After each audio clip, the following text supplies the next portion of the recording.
নমস্কার বন্ধুরা, দেবীজ আলিমেন্টে আপনাদের সবাইকে স্বাগত। আজকে আমি আপনাদের জন্য খুব সাধারণ একটা রেসিপি নিয়ে চলে এসেছি, পালং শাকের তরকারি। এই তরকারি কিন্তু আমাদের প্রত্যেকের বাড়িতেই হয়ে থাকে। সাধারণ তরকারি হলেও গরম ভাতের সঙ্গে খেতে কিন্তু ভীষণ ভালো লাগে। তাহলে চলুন দেখে নেওয়া যাক এই পালং শাকের তরকারিটা আমি কিভাবে বানাই। আর আপনাদের পুরো ভিডিওতেই সঙ্গে থাকার অনুরোধ রইল। এখানে নিয়েছি আমি বেগুনগুলোকে এরকম টুকরো করে কেটে ধুয়ে পরিষ্কার করে রেখেছি। আর নিয়েছি একটা মিডিয়াম সাইজের আলু। এখানে নিয়েছি মূলোগুলোকে লম্বা করে কেটে নিয়েছি। আর এখানে নিয়েছি পালং শাকগুলোকে কেটে ধুয়ে ভালো করে জল ঝরিয়ে রেখেছি। এখানে একটা কড়াই বসিয়ে দিয়েছি, এতে দিয়ে দেব কিছুটা সর্ষের তেল। তেলটা গরম হয়ে গেলে দিয়ে দেব কয়েকটা বড়িগুলোকে ভালো করে একটু ভেজে নেব। দেখুন বড়িগুলো আমার ভাজা হয়ে গেছে, এবার এগুলোকে আমি তুলে নেব। এখন ওই কড়াইতেই দিয়ে দেব আর কিছুটা সর্ষের তেল। তেলটা গরম হয়ে গেলে ফোড়নে দিয়ে দেব 5 ফোড়ন আর 2টো চিড়ে নেওয়া কাঁচা লঙ্কা। ফোড়নটাকে কয়েক সেকেন্ড একটু ভেজে নেব। ফোড়ন থেকে একটা সুন্দর গন্ধ বেরোলে প্রথমেই দিয়ে দেব কেটে রাখা আলু আর মূলোগুলো। দিয়ে দেব অল্প লবণ আর অল্প হলুদ। লবণ আর হলুদ দিয়ে মিশিয়ে আলুটা আর মূলোটা আমি ভালো করে একটু ভেজে নেব।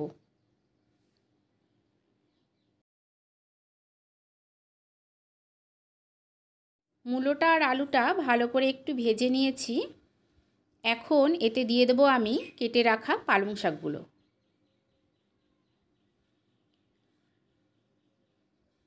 পালং শাকগুলো একবারে যদি অনেকটা মনে হয় তবে অল্প অল্প করে দেবেন।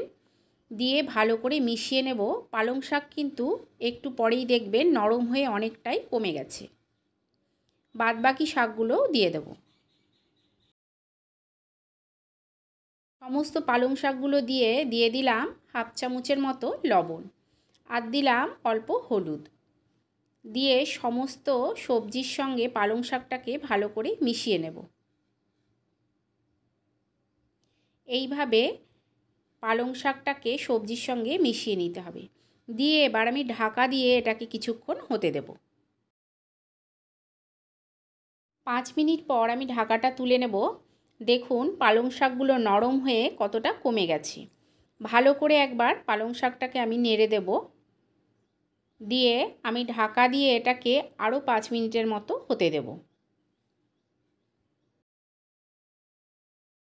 আরও 5 মিনিট পর আমি ঢাকাটা তুলে নিচ্ছি। একবার পালং শাকটাকে ভালো করে মিশিয়ে নিয়ে এতে দিয়ে দেব কেটে রাখা বেগুনগুলো। আমি বেগুনগুলো কাঁচাই দিচ্ছি, আপনারা চাইলে ভেজেও দিতে পারেন। বেগুনগুলো দিয়ে ভালো করে মিশিয়ে নেব। মূলোটা আর আলুটা কিন্তু ভাজতেই আমার অনেকটা সেদ্ধ হয়ে গেছিলো। ভালো করে বেগুনটার সঙ্গে মিশিয়ে আমি এটাকে আরও একবার ঢাকা দিয়ে দেব। আরও কিছুক্ষণ পর আমি ঢাকাটা তুলে নেব। দেখুন বেগুনগুলো ভালো মতো নরম হয়ে গেছে। এবার সমস্ত কিছুকে আমি ভালো করে মিশিয়ে দিয়ে দেব ভেজে রাখা বড়িগুলো। ভেজে রাখা বড়িগুলো দিয়ে দেব হাফ চামচ চিনি মিষ্টির জন্য। সমস্ত কিছুকে আমি ভালো করে মিশিয়ে নেব। আপনাদের যদি এই রেসিপিটা ভালো লেগে থাকে তাহলে অবশ্যই লাইক, শেয়ার আর আমার চ্যানেলকে সাবস্ক্রাইব করে দেবেন এবং পাশে থাকা বেল আইকনটা অবশ্যই প্রেস করে দেবেন, যাতে নতুন কোনো ভিডিও দিলেই সবার আগে আপনার কাছে পৌঁছে যায়। দেখুন পালং শাকটা মাখা মাখা হয়ে গেছে, তৈরি হয়ে গেছে আমার পালং শাক। আপনারা অবশ্যই একবার এইভাবে বানিয়ে খাবেন আর কেমন লাগলো আমাকে কমেন্ট করে জানাবেন। তাহলে চলুন দেখা হবে আরও একটা নতুন ভিডিও নিয়ে।